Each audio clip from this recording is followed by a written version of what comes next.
राष्ट्रीय देहात मोर्चा ने सत्य प्रकाश भाटी राजपुर के पाइपलाइन रोड फर्रुखनगर गाजियाबाद में क्रांति धर हिंडन क्षेत्र से ओझल विकास विषय पर विचार गोष्ठी का आयोजन किया। विचार गोष्ठी में बड़ी संख्या में राष्ट्रीय देहात मोर्चा के पदाधिकारी एवं कार्यकर्ता शामिल होकर विचार व्यक्त किया। इस अवसर पर विचार गोष्ठी को देहात मोर्चा के राष्ट्रीय महासचिव प्रिंसिपल मंताराम नागर ने संबोधित करते हुए कहा, हमारी जो धरती है ये क्रांतिकारी धरती है। यहाँ पर 1857 की क्रांति में 30 और 31 मई को बहुत बड़ा युद्ध हुआ था और उस युद्ध में ये हिंडन भी उनके रक्त से लाल हो गई थी। लेकिन बड़ी शर्म की बात है कि इतनी कुर्बानी देने के बाद भी अंग्रेजों के दांत खट्टे कर दिए यहाँ के लोगों ने, किसानों ने, मजदूरों ने। लेकिन आज भी विकास के रूप में उनकी उपेक्षा जिस तरीके से हो रही है, ये हमारे लिए बड़े शर्म की बात है। जितनी भी सरकारें आई हैं सब ने इस क्षेत्र की उपेक्षा की है।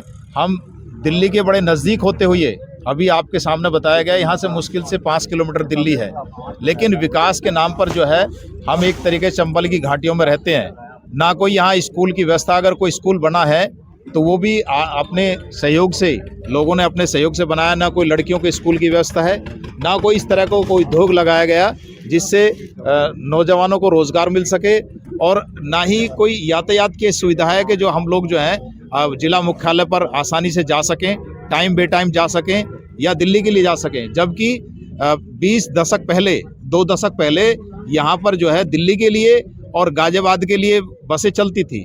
लेकिन बड़े दुर्भाग्य की बात है कि जैसे ये सरकारें आई हैं, उन सरकारों ने वो बसें भी उस तरीके उनका संचालन बंद कर दिया। तो हम चाहते हैं, सरकार से अपील करते हैं, यहाँ के नेताओं से भी, क्योंकि जैसे अब चुनाव आ रहे हैं, चुनाव आते हैं तो वो तरह तरह के प्रलोभन देते हैं, आश्वासन देते हैं, लेकिन उनके आश्वासन ही बनकर रह जाते हैं। जबकि इस क्षेत्र ने बहुत बड़ी योगदान इस देश की आज़ाद कराने में भी और सरकार को बनाने में भी बहुत योगदान रहा है। लेकिन जो जैसी ही सरकार बनती है वो क्षेत्र को भी भूल जाते हैं, लोगों को भूल जाते हैं। तो हम ये आपके माध्यम से कहना चाहते हैं कि ये क्रांतिकारी धारा है, इसका जिस तरीके से विकास होना चाहिए। ये पाइपलाइन रोड है, हम लोगों ने 2001 से 2003 तक बहुत बड़ा आंदोलन किया था। इसमें हमने गिरफ्तारियां भी दी थी, जेल भी गए थे। तो 6 महीने तक काम बंद रखा था, तब ये ब्रिज बना। उससे पहले कोई साधन नहीं था।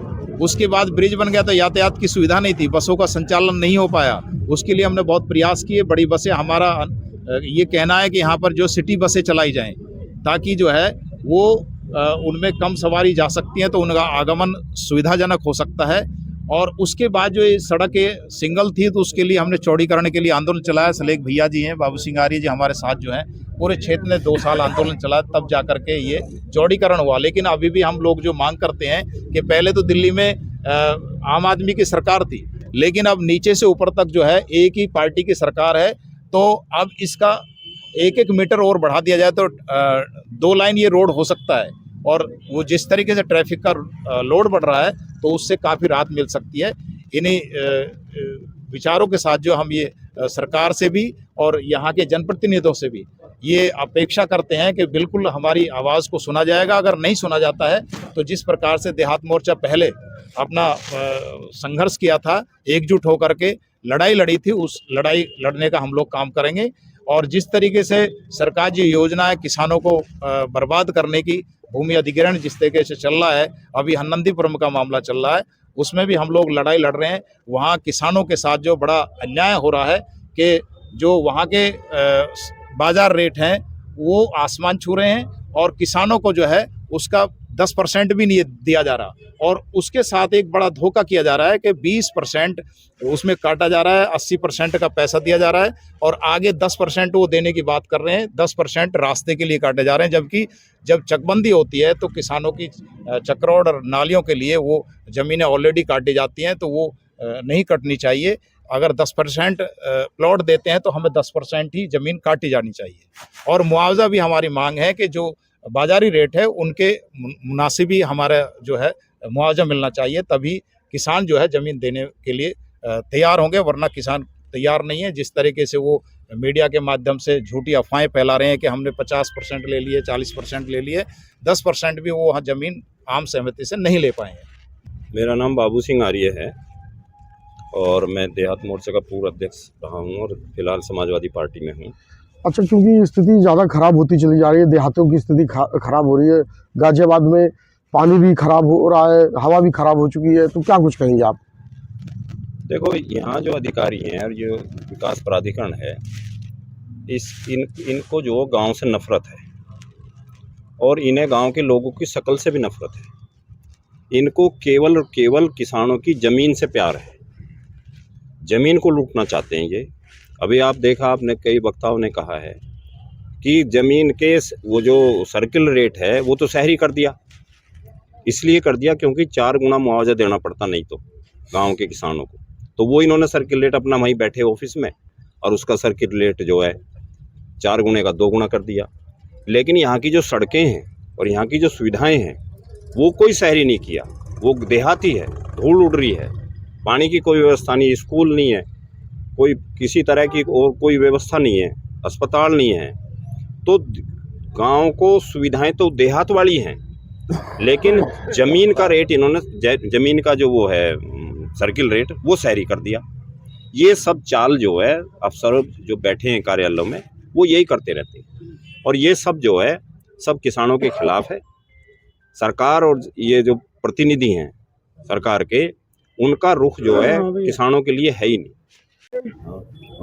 मेरा नाम गजेंद्र सिंह है, एडवोकेट गजेंद्र बली लिखता हूँ मैं, और कई कॉलेजों का संचालन करते हैं हम, लॉ कॉलेजों का। जी, क्या अपील करेंगे आप देहात मोर्चा के बैनर से? आप क्या अपील करेंगे आम जनता को? आम जनता को यही है, किसान एकता हो और हम सब लोग जो है कानूनी हिसाब से भी हम सहायता करेंगे और इनके साथ कंधे से कंधा मिला के साथ रहेंगे। तो सरकार होश में आ जाओ, नहीं तो बहुत मोटा नुकसान उठाना पड़ेगा इस बार। हमें जितना भी तकलीफ देनी है वो दे रहे हैं, लेकिन इनको हमारी जो हमें पीड़ित किया जा रहा है, हमें ये इस पीड़िता को बंद करो। और जो हमारी ज़मीन है, बहुत बड़ा आंदोलन तुम्हें सिखा देगा ये प्रशासन को। सत्यप्रकाश भाटी, ग्राम राजपुर। अच्छा, आपको जो जिम्मेदारी दी गई है देहात मोर्चा के बैनर से जिला उपाध्यक्ष की, तो क्या कुछ कहेंगे आप? उसमें ज़्यादा से ज़्यादा रात और दिन मेहनत करेंगे, हर तरह से लड़ते रहेंगे और कभी भी कहीं किसी तरह से पीछे नहीं हटेंगे हम। और हम उस वंश से पैदा हैं जिससे हर आदमी नहीं लड़ सकता, ये सत्यप्रकाश भाटी वो है। देहात मोर्चा जैसा कि पहले बड़े शक्ति के साथ उभरा था, इस बार उससे भी ज़्यादा संगठन के साथ संगठित होकर के देहात मोर्चा आगे बढ़ रहा है। और हर जिले में एक बहुत बड़ी मीटिंग जैसा कि आज हो रही है, मेरठ में होली बाग में हो रही, गाजियाबाद में भी हो रही, नोएडा में भी हो रही है। तो हम जगह जगह जा करके, अलग अलग जा करके और फिर एक संयुक्त एक बहुत बड़ी मीटिंग करेंगे हम रामलीला ग्राउंड में दिल्ली में जा करके, और सरकार को ये चेताएंगे कि एक देहात मोर्चा इतना संगठित और इतना संघर्षशील मोर्चा है।